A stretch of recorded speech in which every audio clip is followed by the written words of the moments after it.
Assalamualaikum warahmatullahi wabarakatuh. Masih bersama saya Ahdan Haristiawan, dan kali ini saya akan membedah tentang bisnis multi level marketing, dan kita akan bandingkan dengan bisnis yang lain.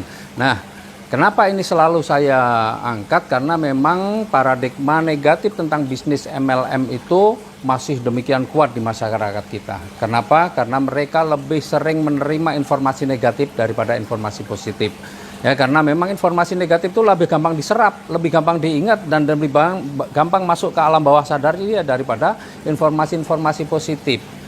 Nah, informasi negatif tentang bisnis MLM itu bisa didapat di mana? Di media banyak, di televisi, di macam-macam banyak. Ya, informasi-informasi itu mereka terima dan kemudian mereka jadikan sebuah asumsi kebenaran.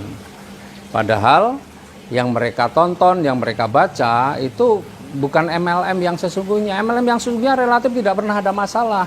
Yang ada masalah itu adalah money game, yang iming-iming investasi, kerjanya santai tapi hasilnya besar, bahkan tidak bekerja. Semakin besar uang yang ditanam, hasilnya juga akan semakin besar. Nah, itu yang berbahaya. Itu bisnis money game. Maka perlu kita mengedukasi masyarakat bahwa di luaran sana banyak sekali yang negatif-negatif. Itu bukan bisnis MLM, tapi itu bisnis money game. Nah, kalau MLM pada dasarnya adalah bisnis yang benar, dan MLM yang benar itu adalah MLM yang berizin. Karena faktanya bisnis network marketing, bisnis MLM itu tidak hanya di Indonesia, ada di banyak negara, dan itu bisnis yang sah, bisnis yang diakui, bisnis yang resmi. Ya, dan bisnis yang terbukti tidak merugikan masyarakat. Kalau itu terbukti merugikan masyarakat, nggak mungkin keluar izinnya. Ya, bahwa di dalam bisnis itu ada yang sukses, ada yang tidak, itu tergantung bagaimana kita mengerjakannya. Tetapi boleh sekarang kita mau perbandingkan nih kira-kira di bisnis antara bisnis konvensional, bisnis franchise, ya, dan bisnis MLM. Ya. Dan dalam hal ini posisi kita bukan sebagai pabrikannya. Kalau di bisnis konvensional ya bukan pemilik pabriknya. Di bisnis franchise-nya kita bukan sebagai franchisornya, tapi sebagai franchisee. Franchisee itu apa? Kalau franchisor itu pemilik franchise-nya, kalau franchisee itu orang yang mengambil franchise-nya. Ya, dan di bisnis industri MLM kita juga bukan sebagai pemilik bisnisnya, tapi kita menjadi pelakunya. Jadi sama-sama kita dalam posisi yang sama, hanya menjadi pelakunya saja. Nah, sekarang kita bandingkan ya untuk bisnis konvensional. Kita lihat pertama dari sisi modal dulu. Kalau kita mau bisnis konvensional, mau besar hasilnya, pasti modalnya juga besar. Sesuatu yang modalnya besar pasti resikonya besar, karena banyak sekali pelaku-pelaku bisnis konvensional yang ketika mau memulai karena modalnya besar nggak cukup modalnya, maka apa yang dia lakukan? Dia ajukan pinjaman ke bank, dan ketika itu jadi masalah, maka apa? Masalahnya juga banyak, masalahnya beruntet. Ketika ada masalahnya bisa bertahun-tahun nih nggak selesai-selesai, ya, bahkan bisa berakibat yang fatal juga. Ya, di sini modal besar. Kemudian di bisnis franchise juga sama, franchise juga modalnya besar. Kalau kita pengen yang hasil besar, modalnya pasti besar, resikonya juga besar, dan banyak juga pelaku-pelaku franchise yang juga harus pinjam uang untuk memenuhi kebutuhan modal dari usahanya. Nah, kemudian sekarang yang ketika di bisnis MLM modalnya besar apa kecil? Kecil. Bukan nggak perlu modal besar, modalnya cukup kecil. Berarti resikonya bagaimana? Resikonya juga sangat kecil, nggak perlu pinjam uang ke bank kalau hanya untuk menjalankan bisnis MLM. Tetapi bicara potensi rezekinya bagaimana? Potensi rezekinya besar. Modalnya kecil, resikonya kecil, potensi rezekinya besar. Jadi dari sisi modal kita sudah bisa perbandingkan bahwa MLM ini bisnis yang dengan modal yang paling kecil. Ya, kemudian yang kedua, ketika kita berbisnis apapun, biasanya kita juga akan rekrut orang, ya, ngajak orang. Cuma di konvensional kita ngajak orang untuk jadi apa? Jadi karyawan pertama. Ya, nah, ketika kita mengajak orang untuk menjadi karyawan, maka tujuannya apa? Tujuannya adalah bagaimana supaya usaha kita ini bisa menjadi besar. Tetapi di bisnis konvensional itu jarang berpikir bahwa bagaimana karyawannya, ya, itu kemudian bisa sejahtera. Coba kita lihat banyak sekali bisnis konvensional, tokonya besar tapi karyawannya ya gajinya segitu-segitu saja, kehidupannya udah bertahun-tahun bekerja, kehidupannya berubah nggak berubah, begitu-begitu saja, malah hutangnya mungkin yang nambah.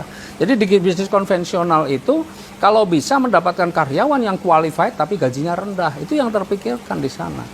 Ya, makanya banyak sekali kan kita lihat demo ya di sering ada karyawan buruh itu pada demo minta naik gaji sampai seperti itu. Tapi orang masih tidak ada yang mengatakan bahwa konvensional negatif, nggak ada. Padahal karyawan buruh ketika mau bekerja, mau mendapatkan gaji lebih, dia harus pakai berdemo segala macam. Ya, konvensional itu dari sisi ketika rekrut orang, ya itu bukan orientasi awalnya bukan untuk mensejahterakan karyawan, tapi bagaimana membesarkan perusahaannya. Kemudian di franchise juga sama, rekrut karyawan, karena pada dasarnya rekrut karyawan itu orientasinya hampir sama. Tapi di MLM ketika merekrut orang, tujuannya apa? Tujuannya bukan untuk disengsarakan, tapi bagaimana untuk disukseskan. Makanya ada pendampingan, ada dibantu, ada kemudian ada pelatihan-pelatihan, ada training-training untuk kemudian punya kemampuan yang lebih. Karena ketika merekrut orang di bisnis MLM bukan untuk dijadikan karyawan, tapi untuk dijadikan partner, untuk dijadikan mitra. Ya, sehingga diharap untuk bisa kemudian bertumbuh. Ya, itu dari sisi rekrut. Kemudian kalau masalah kerja, semuanya baik di bisnis konvensional, di franchise maupun di MLM, pada saat memulai semua pasti bekerja keras. Nggak ada yang cuma langsung ongkang-ongkang, nggak ada. Semua pasti kerja keras karena semua beresiko.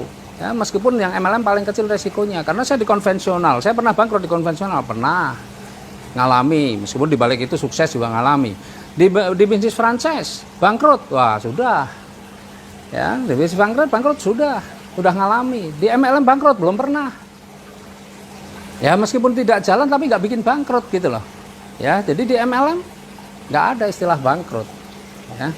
Nah, artinya kalau bekerja sama-sama semua harus bekerja keras. Cuma bedanya kalau di bisnis konvensional biasanya semakin besar kita tambah sibuk. Ya, seperti saya dulu punya toko dari 1 tambah 2, 3 sampai 7 tambah sibuk. Bukan tambah santai tapi tambah sibuk. Di bisnis franchise juga sama. Ya, semakin besar semakin sibuk kita. Tapi di bisnis MLM semakin besar semakin santai. Ya, semakin besar semakin santai. Kemudian kita kalau mau mengembangkan bisnisnya bagaimana? Kalau di bisnis konvensional kita mau mengembangkan bisnis, kita punya toko di sini, mau punya toko lagi di tempat lain, maka pasti kita perlu modal lagi. Franchise juga sama, sudah mengambil franchise di sini, pengen ngambil franchise lagi di tempat lain, maka perlu modal lagi. Tapi di bisnis MLM, pengen mengembangkan di mana-mana, sudah nggak perlu modal. Kita sudah nggak perlu modal lagi untuk bisa mengembangkan bisnis kita kemana-mana. Nah, itu perbedaannya juga. Kemudian kalau kita menjalankan bisnis, ya, itu pasti memikir kapan BEP-nya, balik modalnya kapan. Kalau di bisnis konvensional biasanya balik modalnya lama, bertahun-tahun baru balik modal. Di bisnis franchise juga sama, bertahun-tahun baru bisa balik modal. Tapi bisnis MLM nggak perlu bertahun-tahun, hanya hitungan bulan saja, kadang-kadang hanya hitungan hari saja sudah bisa balik modal karena modalnya cuma kecil, ya cuma kecil, jadi bisa cepat balik modal. Nah, jadi kalau kita menganalisa nih ya dari bisnis konvensional, bisnis franchise, bisnis MLM, kalau kita mau berbisnis, apalagi modal kita juga nggak besar, cuma pas-pasan saja daripada kita harus berhutang dan sebagainya yang berisiko banyak, ya alangkah baiknya kalau kita memilih yang mana.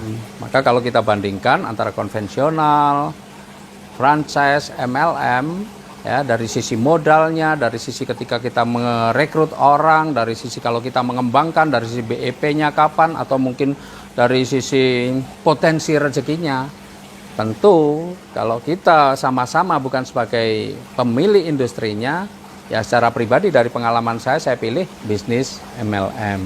Ya, karena faktanya saya pernah punya usaha berpuluh-puluh tahun. Ya, dan selama ini karyawan saya jarang yang punya kehidupan yang lebih baik.